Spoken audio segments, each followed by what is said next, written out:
काल अहिल्यानगर जिल्ह्यामध्ये झालेल्या 2 ते 3 तासाच्या मुसळधार पावसानंतर आजूबाजूचे जे खेडेगाव आहेत त्यांना मोठा फटका बसलेला आहे। आपण सध्या आहोत खडकी या ठिकाणी। खडकी येथील हीच वाळुंबा नदी आहे जी काल अक्षरशः पात्र सोडून वाहत होती आणि या ठिकाणी जर आपण बघितलं तर अक्षरशः काही झाडं जे आहेत तर ते उन्मळून पडलेले आहेत आणि नदीच्या या पात्रामध्ये वाहत आलेले आहे। तर आजूबाजूचा जर परिसर बघितला तर या ठिकाणी जर शेतीचं मोठ्या प्रमाणामध्ये नुकसान झालंय तर विजेचे खांब जे आहेत ते देखील अशा पद्धतीने उन्मळून पडलेले आहे। त्यामुळे या परिसरातील वीज पुरवठा जो आहे तर तो खंडित झालेला आहे। मागच्या काल जे पाऊस झालेला होता त्यामध्ये 3 ते 4 तास खरं तर हा मुसळधार पाऊस झाला आणि त्यामुळे मोठ्या प्रमाणात इथलं शेतकऱ्यांचं जे आहे तर ते नुकसान झालेलं आहे। काही नागरिक आपल्या सोबत आहेत त्यांच्याशी आपण बोलणार आहोत। बाबा, या नदीला याच्या अगोदर असा कधी पूर वगैरे आलेला होता का आणि सध्याची काय परिस्थिती? 3 बारे आलता याच्या अगोदर पूर, पण तो जरा थोडा कमी होता, कालचा भयान होता। आणि हे जवळजवळ दुपारी काहीतरी मला वाटतं 11-11:30लाच पाऊस सुरू झाला। पाऊस लय जबर होता, अशी भीती वाटत होती माणसाला।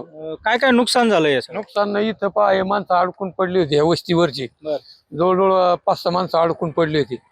मग ते काही त्या ट्रायलर वर गुतलेल्या ट्रायलवर बसून होते, काही वाहत गेले आणि त्या पोलला जाऊन सच्ची टाकली। ते जवळजवळ 2-3 घंटे पाण्यात होते।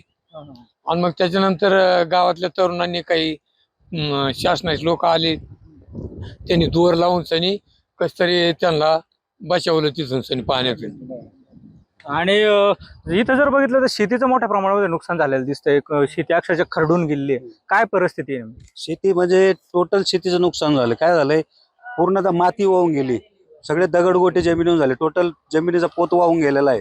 त्यातली झाडं असतील, त्यातली लोकांचे कांदे होते शेतात ठेवलेले नाही का उरुळ्या मारून, ते सगळे कांदे वाहून गेले। लोकांचं ते गहू ज्वारी असतील ना ते वाहून गेले, कडब्याच्या वळ्या वाहून गेल्या, त्यानंतर त्यांच्या जर्सी गाया वाहून गेल्या। एक शेतकरी इथं होता 10-12 गायांचा शेतकरी, तो कमीत कमी 5 घंटे कमीत कमी त्या झाडावर बसून होता आणि त्याच्या गाया इतकाल्या पाण्यात होत्या, नंदू रोकडे म्हणून। शेवटी रेस्क्यू टीम आली, काही गावातल्या तरुणांनी तिकडून घुसून त्याला बाहेर काढलं आणि वाचून त्या गावात नेलं त्याला।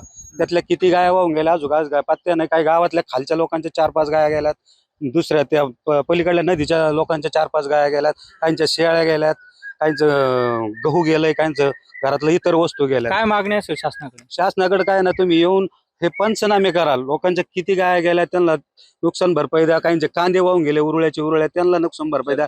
शेतकऱ्यांचे काय झालं, टोटल माती वाहून गेली शेतातली, म्हणजे पिकण्यायोग्य जमीन राहिलीच नाही। आता ती दुरुस्त करावं लागेल त्यांना, त्यासाठी खर्च येतो, खर्च येईल त्यासाठी त्यांना नुकसान भरपाई देण्यात यावी आणि हे लाईट व व्यवस्था आहे ना ताबडतोब नीट करून घ्यावी, जेणेकरून इथं अंधारात गाव राहणार नाही। एकंदरीत जर बघितलं तर मोठ्या प्रमाणामध्ये या खडकीला या पूर सदृश परिस्थितीचा फटका बसलेला आहे।